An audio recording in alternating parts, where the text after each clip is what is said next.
السلام علیکم ورحمۃ اللہ وبرکاتہ۔ ان الحمد للہ نحمده ونستعینه ونستغفره ونعوذ باللہ من شرور انفسنا ومن سیئات اعمالنا من يهده اللہ فلا مضل له ومن يضلل فلا هادی له۔ اشہد ان لا الہ الا اللہ وحدہ لا شریک لہ واشہد ان محمدا عبدہ ورسولہ۔ اما بعد فان خیر الحدیث کتاب اللہ وخیر الہدی ہدی محمد صلی اللہ علیہ وسلم۔ ان شر الامور محدثاتها وکل محدثۃ بدعہ وَكُلَّ بِدْعَةٍ ضَلَالَةٍ وَكُلَّ ضَلَالَةٍ فِي النَّارِ۔ اللهم صل على محمد وعلى آل محمد كما صليت على إبراهيم وعلى آل إبراهيم إنك حميد مجيد۔ اللهم بارك على محمد وعلى آل محمد كما باركت على إبراهيم وعلى آل إبراهيم إنك حميد مجيد۔ قال الله تبارك وتعالى في القرآن المجيد والفرقان الحميد۔ أعوذ بالله السميع العليم من الشيطان الرجيم من همزه ونفخه ونفثه۔ بسم الله الرحمن الرحيم۔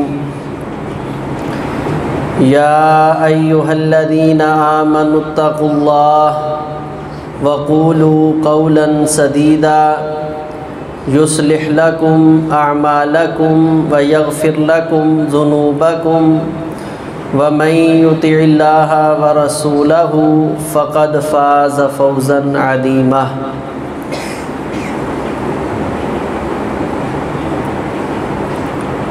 حضرت ابوبکر صدیق رضی اللہ تعالی عنہ کی نبی کریم صلی اللہ علیہ وسلم کے ساتھ اہم ترین معاملات پہ جو موافقات تھی ان کا کچھ ذکر پچھلے خطبہ جمعہ میں ہم نے کیا تھا۔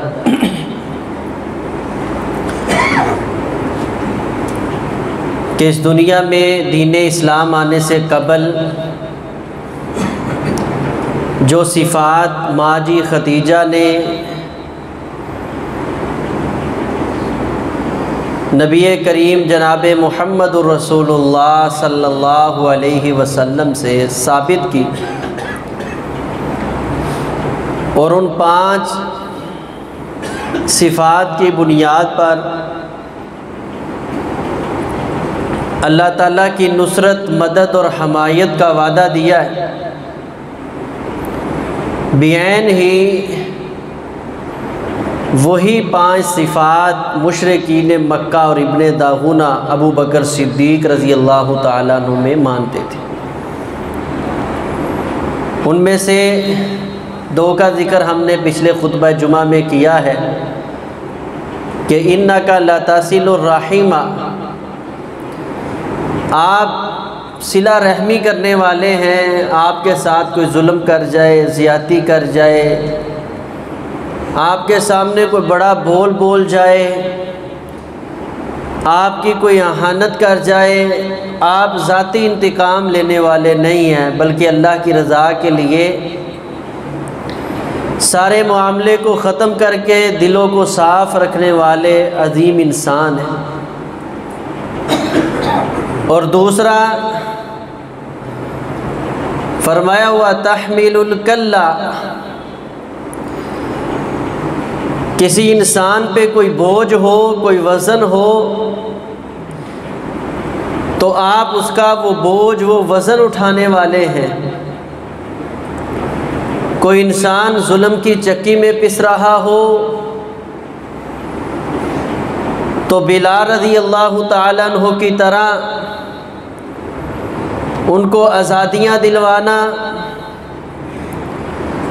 اگر کوئی غلامی کی چکی میں پس رہا ہے تو عامر کی طرح، نہدیہ کی طرح، بنت نہدیہ کی طرح کئی ایک غلاموں کو ان کو غلامی کے بوجھ سے نکالنا ہے۔ تو تیسرا بڑا وصف ابو بکر صدیق رضی اللہ تعالیٰ عنہ اور جناب محمد رسول اللہ صلی اللہ علیہ وسلم میں وہ کون ہے؟ فرمایا وَتَكْسِبُ الْمَعْدُومَ، جن لوگوں کو دنیا میں کوئی پوچھتا نہیں ہے، کل عدم ہو چکے ہیں، خونی رشتے جن کے ساتھ بیٹھنے کو تیار نہیں ہے، ان کا دکھ سننے کو تیار نہیں ہے۔ وَتَكْسِبُ الْمَعْدُومَ، آپ ایسے لاچار، بے یار و مددگار لوگوں کے دست و بازو بننے والے ہیں، ان کے درد کو اپنا درد سمجھنے والے ہیں، ان کے لیے دن رات محنت مشقت کرنے والے ہیں۔ یہی وصف جناب محمد رسول اللہ صلی اللہ علیہ وسلم میں بیان کیا گیا، اور یہی وصف ابو بکر صدیق رضی اللہ تعالیٰ عنہ کے اندر بیان کیا گیا۔ اور کتنا اس انسانیت کا غم اپنے دل میں رکھتے تھے، اس طرح کے کمزور ناتواں لوگوں کے لیے اپنے کیسے جذبات رکھتے تھے۔ حضرت عمر بن خطاب رضی اللہ تعالیٰ عنہ بیان فرماتے مجھے پتہ چلا کہ مدینہ کے قریب ایک بوڑھی اماں رہتی ہے، انتہائی کمزور اور لاغر ہے، تو میں نے سوچا اچھا اس کی خدمت کے لیے میں کچھ ٹائم کچھ وقت نکالا کروں گا۔ تو میں نے جو ٹائم سیٹ کیا وہ جو اپنے رب کو ملنے کا ٹائم ہے، جسے ہم تہجد کا ٹائم کہتے ہیں، اس ٹائم پہ میں اس کمزور بے یار و مددگار اللہ کی بندی کی مدد کرنے کے لیے آیا کروں۔ فرماتے ہیں جب میں سحری کے وقت، تہجد کے وقت اس کے گھر میں پہنچا تو میں نے دیکھا کہ اس اماں کے سارے کام ہوئے۔ میں نے کہا عمر تجھ سے بڑھ کر اس عمل میں سبقت لے جانے والا کون سا آدمی ہو سکتا ہے؟ دوسرے دن میں ذرا جلدی آیا تو میں نے دیکھا وہ خلیفہ رسول اللہ صلی اللہ علیہ وسلم حضرت ابو بکر صدیق رضی اللہ تعالیٰ عنہ، جو اس اماں جی کے گھر میں جھاڑو دے رہے ہیں، جو اماں جی سے اس کی ضروریات پوچھ رہے ہیں۔ وَتَكْسِبُ الْمَعْدُومَ، جن کو خونی رشتے پوچھنا برداشت نہیں کرتے، ابو بکر صدیق رضی اللہ تعالیٰ عنہ ان کی خدمت کرنا اپنا اعزاز سمجھتے تھے۔ یہ ایسا وصف اور خوبی ان کے اندر موجود تھی کہ جس کی بنیاد پہ اللہ تبارک و تعالیٰ نے ابو بکر صدیق رضی اللہ تعالی عنہ کو پیغمبر علیہ الصلاۃ والسلام کے ساتھ مماثلت اور نبی علیہ الصلاۃ والسلام کی خوبی میں ان کو شامل کیا ہے۔ اس کے بعد ان کی تیسری بڑی صفت فرمایا وَتَكْرِمُ الضَّيْفَ، آپ مہمانوں کی مہمان نوازی کرنے والے ہیں۔ رسول اللہ صلی اللہ علیہ وسلم کا ارشاد ہے من کان یؤمن باللہ والیوم الآخر فلیکرم ضیفہ، جس بندے کو اللہ کی ذات پہ صحیح معنوں میں ایمان ہے، جس کا یہ ایمان ہے کہ میں نے اس دنیا سے چلے جانا ہے، میدان حشر میں میں نے اپنے رب کے سامنے اپنی زندگی کا حساب دینا ہے، فلیکرم ضیفہ، وہ بندہ اپنے مہمان کی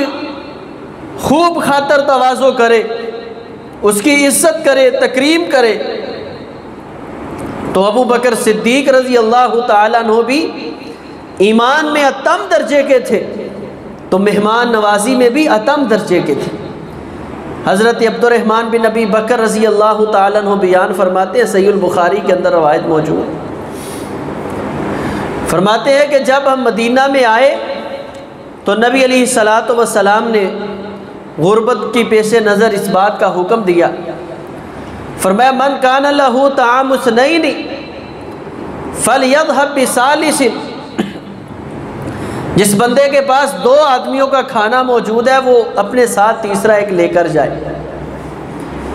جس کے گھر میں 3 افراد ہیں اور 3 افراد کا کھانا موجود ہے وہ اپنے ساتھ 4 آدمیوں کو لے کر جائے تاکہ وہ بھی اس کھانے میں شریک ہو جائیں۔ حضرت ابو بکر صدیق رضی اللہ تعالیٰ عنہ نے یہ جو فقیر اور مسکین صحابہ اصحاب صفہ جو تھے، نبی علیہ الصلاۃ والسلام کے ابتدائی دین کے طالب علم اور شاگرد جو تھے، ان میں سے 9 کا انتخاب کیا اور اپنے گھر میں لے گئے۔ اتفاق یہ ہوا کہ جب کھانے کا وقت ہوا تو نماز عشاء کا وقت ہو گیا، تو اپنے بیٹے کو کہا نماز کے بعد ان کو جاؤ گھر میں لے جاؤ اور ان کو کھانا کھلاؤ، کھانا کیونکہ تیار ہے اب۔ تو رسول اللہ صلی اللہ علیہ وسلم نے حضرت ابو بکر صدیق رضی اللہ تعالیٰ عنہ کو اپنے پاس بلا لیا، بیٹھے باتیں کرتے رہے، کچھ وفود کے بارے میں معاملات تھے وہ طے کیے، کافی وقت گزر گیا۔ جب گھر میں گئے تو جا کر دیکھا مہمان ویسے بیٹھے ہوئے ہیں، تو فرمایا اے اللہ کی بندی مجھے یہ بتا کیا ابھی مہمانوں کو کھانا نہیں دیا؟ تو ان کی بیوی کہنے لگی مہمان کہتے ہیں ہم ابو بکر صدیق کے بنا نہیں کھائیں گے۔ عبد الرحمن کو بلا لیا۔ حضرت عبد الرحمن بن ابی بکر رضی اللہ تعالیٰ عنہ بیان فرماتے ہیں جب میں نے ابا جی کے جذبات، غصے، مہمان کی تکریم میں یہ کمی دیکھی اور اس پہ جذبات دیکھے تو میں چھپ گیا، گھر میں سائڈ پہ چلا گیا، تو مجھے آواز دیتے ہیں یا غنصر، او یا احمد، او نکمے، تجھے میں نے اتنی بڑی ذمہ داری سونپی تھی، اتنی سستی دکھا رہا ہے۔ فجدع و سبا، بڑا ڈانٹا، بڑا جو ہے تان و تشنیع کی، صرف اس بات پہ کہ تو نے مہمانوں کو کھانا کیوں نہیں کھلایا، حالانکہ مہمان کہہ رہے ہیں ہم نہیں کھائیں گے۔ بڑے غصے میں آئے اور ان کو بلا کے مزید ڈانٹا اور فرمایا چلو ان کے پاس کھانا رکھو۔ جب کھانا ان کے سامنے رکھا گیا تو ابو بکر صدیق رضی اللہ تعالیٰ فرمانے لگے میں تو کھانا کھا کے آ گیا ہوں نبی علیہ الصلاۃ والسلام کے پاس، مجھے تو طلب نہیں ہے، آپ یہ کھانا کھائیں۔ انہوں نے کہا ہم نے تو اللہ کی قسم اٹھا رکھی ہے کہ ہم ابو بکر صدیق رضی اللہ تعالیٰ عنہ کے بنا نہیں کھائیں گے، اس بات پہ ہم نے قسم اٹھائی ہوئی ہے۔ حضرت ابو بکر صدیق رضی اللہ تعالیٰ عنہ نے 2-4 لقمے لیے، کھانا ان کے سامنے پیش کیا۔ جس جگہ صحابہ 1-2 مہمانوں کو لے کر جا رہے تھے، ابو بکر صدیق رضی اللہ تعالیٰ عنہ 9 مہمانوں کو اپنے گھر میں لے کر آئے، اور پھر جب کھانا مہمانوں نے کھا لیا فرماتے ہیں میں نے اپنی آنکھوں سے دیکھا جس جگہ سے جو لقمہ اٹھایا جاتا تھا اللہ کی قدرت تھی، اسی جگہ ایک اور لقمہ جو ہے نا پڑا مجھے نظر آ جاتا تھا۔ جیسے مہمان کھانا اٹھاتے، صحیح البخاری میں جب دسترخوان اٹھایا گیا اپنی بیوی کے پاس لے کر گئے، کہنے لگے یہ کیا معاملہ ہے، کھانا 2-4 بندوں کا 9 آدمیوں کے سامنے رکھا گیا اور کھانا کم نہیں ہوا۔ تو فرمانے لگی اے اللہ کے بندے، اے ابو بکر صدیق رضی اللہ تعالیٰ عنہ، مجھے اللہ کی قسم ہے کھانا پہلے سے 3 گنا زیادہ بڑھ گیا ہے۔ فَلْيُكْرِمْ ضَيْفَهُ، اپنے مہمان کی قدر کریں، یہ ایمان کی دلالت ہے۔ جس بندے کے چہرے پہ، ماتھے پہ سلوٹیں پڑ جاتی ہیں مہمان کا نام سن کے، اللہ کے بندوں کو کھانا کھلانے میں جو دل میں کوفت محسوس کرتے ہیں، ان بندوں کو اپنے ایمان کی خبر کرنی چاہیے۔ حضرت ابو بکر صدیق رضی اللہ تعالیٰ عنہ انتہائی مہمان نواز تھے، اور اللہ تبارک و تعالیٰ نے صلہ کیا دیا ہے کہ 2-4 بندوں کا کھانا ہے، 9 بندے کھا بھی گئے، اور اس کے بعد کھانا بھی 3 گنا زیادہ بڑھ گیا ہے۔ یہ مہمان نوازی، مہمان کی قدر کرنے کا اللہ تبارک و تعالیٰ نے ان کو دنیا میں صلہ عطا فرمایا، اور اسی بنیاد پہ نبوت سے پہلے جو بندہ مستحکم اور مضبوط انسان اور لوگوں اور اللہ کی نظر میں ہو سکتا ہے، یہ وہی ہے وَتُقْرِ الضَّيْفَ،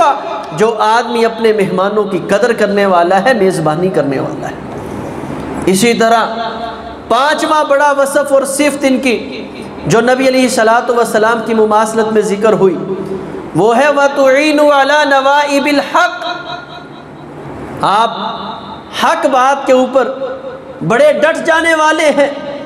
لوگوں کا تعاون کرنے والے ہیں، حق بات پہ لوگوں کا ساتھ دینے والے ہیں،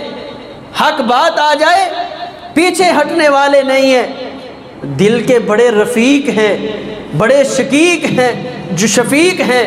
دل کے بڑے نرم ہیں، رقیق القلب ہیں، لیکن اس کے باوجود جب حق بات آ جاتی ہے تو ابو بکر صدیق رضی اللہ تعالیٰ عنہ ایک چٹان کی طرح اپنا سینہ تان کے کھڑے ہو جاتے ہیں۔ وَتُعِينُ عَلَى نَوَائِبِ الْحَقِّ، حق باتوں پہ ڈٹ جانے والے، اللہ کے پیغمبر علیہ الصلوۃ والسلام کے بارے میں غیرت اور حیا کا مسئلہ ہو، صحابہ کے بارے میں ہو، کوئی حق بات سامنے آ جائے کسی کی پرواہ کیے بغیر اللہ کے دین کے لیے، دین اسلام کے لیے کھڑے ہونے والے ابو بکر صدیق رضی اللہ تعالیٰ۔ سب سے پہلے نبی علیہ الصلوۃ والسلام نے جب لوگوں کو دعوت دی ہے، آپ کو پتہ ہے پہلا خطبہ جو اس امت کو دیا ہے وہ ابو بکر صدیق نے دیا ہے، اللہ کے پیغمبر سے بھی پہلے جو امت کو خطبہ دیا ہے، سب سے پہلا نبی علیہ الصلوۃ والسلام کی آغاز دعوت سے بھی پہلے نبی علیہ الصلوۃ والسلام کی موجودگی میں ابو بکر صدیق رضی اللہ تعالیٰ عنہ نے دیا ہے۔ وَتُعِينُ عَلَى نَوَائِبِ الْحَقِّ، دل نرم ہے اپنی جگہ، لیکن حق بات پہ کوئی کمپرومائز نہیں، حق بات ڈٹ کے بیان کرنے والے تھے۔ اور جب پھر نبی علیہ الصلوۃ والسلام اس دنیا سے چلے گئے تو پھر جو معاملے پیش آئے حضرت ابو بکر صدیق رضی اللہ تعالیٰ عنہ کے ساتھ، آپ نے وہ کردار پیش کیا، اپنے آئے یا بیگانے آئے، دین کے ساتھ محبت کرنے والے آئے یا دین کے دشمن آئے، حق بات کو بیان کر کے پھر اس پہ ثابت قدمی کر کے دکھائی ابو بکر صدیق رضی اللہ تعالیٰ۔ معاملہ باغ فدیق کا ہو یا معاملہ اسود انسی کذاب کا ہو، معاملہ منکرین زکوٰۃ کا ہو، وَتُعِينُ عَلَى نَوَائِبِ الْحَقِّ، ہر معاملے میں حق بات پہ کھڑے ہو جانے والے تھے۔ منکرین زکوٰۃ کا مسئلہ بنا، آپ نے لشکر تشکیل دیا، فرمایا جو زکوٰۃ کا انکار کرے گا، کہے گا کہ اب زکوٰۃ کا نظام ختم ہو چکا ہے، زکوٰۃ وصول نہیں کی جا سکتی، نہ ہم دینے والے ہیں نہ اس کے قائل ہیں، یہ نبی علیہ السلام کا خاصہ تھا۔ جو شخص یہ دعویٰ کرے گا اس کے ساتھ ہم قتال کریں گے۔ حضرت عمر بن خطاب رضی اللہ تعالیٰ کھڑے ہو گئے، فرمانے لگے اے ابو بکر، آپ اس شخص کے ساتھ کیسے جھگڑ سکتے ہیں، قتال کیسے کر سکتے ہیں جو شخص لا الہ الا اللہ کا اقرار کرنے والا ہے، جبکہ رسول اللہ صلی اللہ علیہ وسلم نے فرمایا امرت ان اقاتل الناس حتی یشہدوا ان لا الہ الا اللہ وان محمد رسول اللہ وَأَقَامُوا الصَّلَاةَ وَآتَوُا الزَّكَاةَ فَإِذَا فَعَلُوا ذَلِكَ عَصَمُوا مِنِّي دِمَاءَهُمْ وَأَمْوَالَهُمْ، جب لوگوں نے یہ عمل کر لیے، لا الہ الا اللہ کا اقرار کر لیا، نماز اور زکوٰۃ کا اہتمام کیا، تو اللہ تبارک و تعالی نے ان کے خونوں کو محفوظ کر دیا ہے، ان کے اوپر حملہ نہیں ہو سکتا۔ یہ لا الہ الا اللہ بہت بڑی آڑ ہے۔ حضرت ابو بکر صدیق رضی اللہ تعالی فرمانے لگے اے عمر پیارے، اللہ کی قسم لَأُقَاتِلَنَّ مَنْ فَرَّقَ بَيْنَ الصَّلَاةِ وَالزَّكَاةِ، میری بات سنیں، میں اس حق بات پہ اس قدر جو ہے عزم کیے ہوئے، مصمم ارادہ کیے ہوئے ہوں کہ اگر کوئی شخص نماز اور زکوٰۃ کے درمیان فرق کرتا ہے، جس طرح نماز کا منکر اور انکار کرنے والا کافر ہے، اسی طرح زکوٰۃ کا انکار کرنے والا اور منکر وہ کافر ہے، تو جو ان دونوں کے اندر فرق کرے کہ چلے کلمہ تو پڑھتا ہے، نماز تو پڑھتا ہے، لیکن ضروریات دین جو بنیاد دین ہے اس میں سے کسی ایک کا بھی انکار کرتا ہے، ابو بکر صدیق اس کے ساتھ قتال کرے گا، کیونکہ ضروریات دین کا انکار کرنے والا آدمی اتمام حجت کے بعد کافر ہو جاتا ہے، تو یہ ضروریات دین کا انکار کرنے والے ہیں۔ پھر جب ان کے خلاف جہاد کیا تو حضرت عمر رضی اللہ تعالیٰ فرمایا کرتے تھے، اللہ نے جو شرع صدر ابو بکر کو عطا کیا ہے وہ کمال ہی تھا کہ اللہ تعالیٰ نے اس وقت میں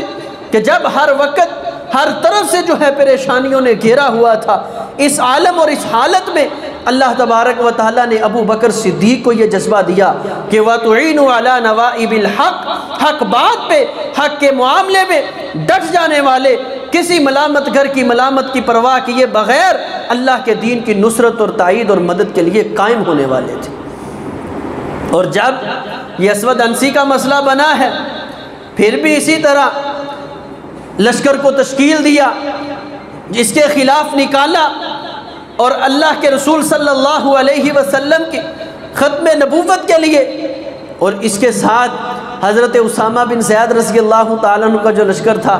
نبی علیہ الصلوۃ والسلام نے اپنی زندگی کے آخری ایام میں تشکیل دیا، ان کو الوداع نہ کہہ سکے، صحابہ نے کہا اتنے فتنوں نے گھیر لیا، چلے اسامہ بن زید کو روک لے، فرمایا نہیں، جس کو اللہ کے رسول صلی اللہ علیہ وسلم تیار کر کے جائیں، صدیق ان کو کبھی نہیں روک سکتا۔ کہیں منکرین زکوٰۃ کے خلاف، کہیں اسامہ بن زید کا لشکر، کہیں منکر ختم نبوت کے خلاف، ابو بکر صدیق رضی اللہ تعالیٰ عنہ ایک وقت میں فتنوں کے اندر گھرے ہوئے اس علم کو بلند کر کے اپنی جو وصف تھا وَتُعِينُ عَلَى نَوَائِبِ الْحَقِّ اس کو ظاہر کیا ہے۔ آج ہماری حالت اور کیفیت کیا ہے؟ جتنا مرضی دین اسلام کے خلاف پروپوگنڈا کیا جائے، معاملات کیے جائیں، ہمارے کانوں پہ جوں تک نہیں رینگتی، کوئی معاملہ ہی نہیں ہے۔ بے شک کوئی ختم نبوت پہ ڈاکہ ڈالے، بے شک کوئی اسلام کی دھجیاں بکھیر دے، اسلام کی اساس اور بنیاد کو ہلا کے رکھ دے، ہم وہاں کے وہاں ہیں، ہمیں اس کی کوئی پرواہ نہیں، اس کے لیے ہم کوئی علم حاصل کر سکے، اس میں ہم اپنا کوئی کردار پیش کر سکے، اس کے لیے بس کوئی نہیں سوائے کبھی کسی پہ تنقید، کبھی کسی پہ تنقید۔ صحابہ نے عمل کر کے دکھایا ہے، اور ابو بکر صدیق رضی اللہ تعالیٰ عنہ نے حالات اور معاملات ہی نہیں دیکھے بلکہ حق کو دیکھا ہے، حق کیا ہے کھل کے اس کا ساتھ دیا ہے۔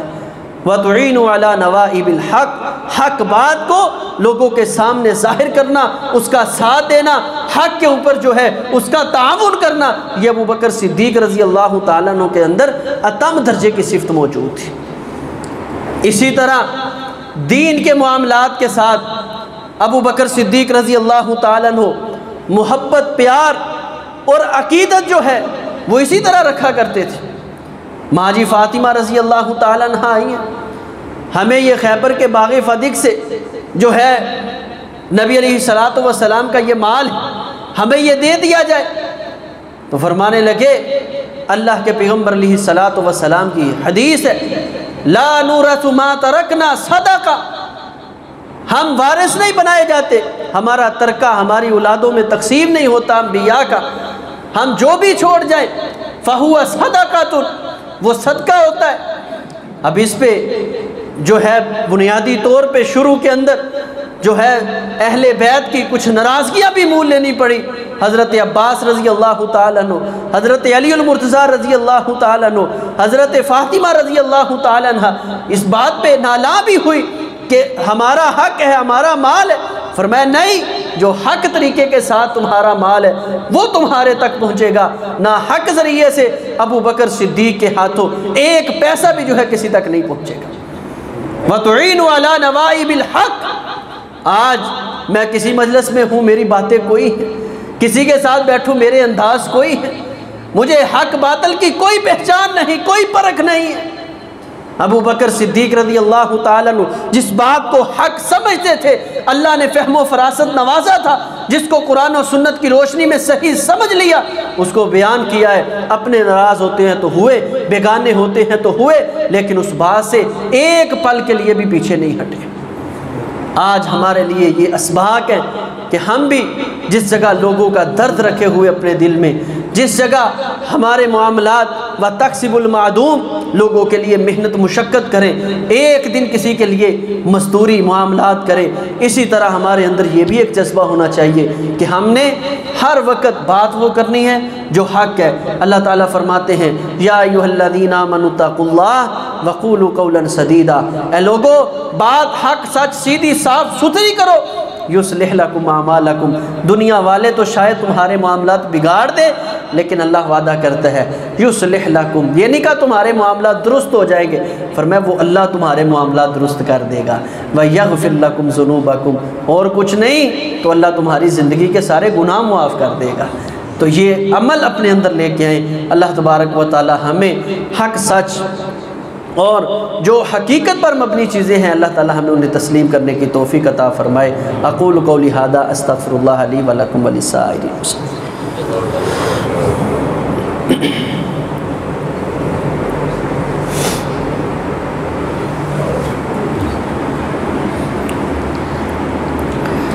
ان الحمد للہ نحمده ونستعینه ونستغفره ونعوذ باللہ من شرور انفسنا ومن سیئات اعمالنا من يهده الله فلا مضل له ومن يضلل فلا هادي له اشهد ان لا اله الا الله وحده لا شريك له واشهد ان محمدا عبده ورسوله اما بعد فان خير الحديث كتاب الله وخير الهدي هدي محمد صلى الله عليه وسلم ان شر الامور محدثاتها وكل محدثة بدعة وكل بدعة ضلالة وكل ضلالة في النار اللهم صل على محمد وعلى آل محمد كما صليت على إبراهيم وعلى آل إبراهيم إنك حميد مجيد اللهم بارك على محمد وعلى آل محمد كما باركت على إبراهيم وعلى آل إبراهيم إنك حميد مجيد۔ حضرت ابو بکر صدیق رضی اللہ تعالیٰ عنہ کے بنیادی جو فضائل اور خصائل جن کی بنیاد پہ اللہ تبارک و تعالیٰ نے ان کو عظمت اور عزت سے نوازا ہے، گزشتہ خطبات میں سے ان کا ذکر کیا جا رہا ہے۔ بنیادی طور پر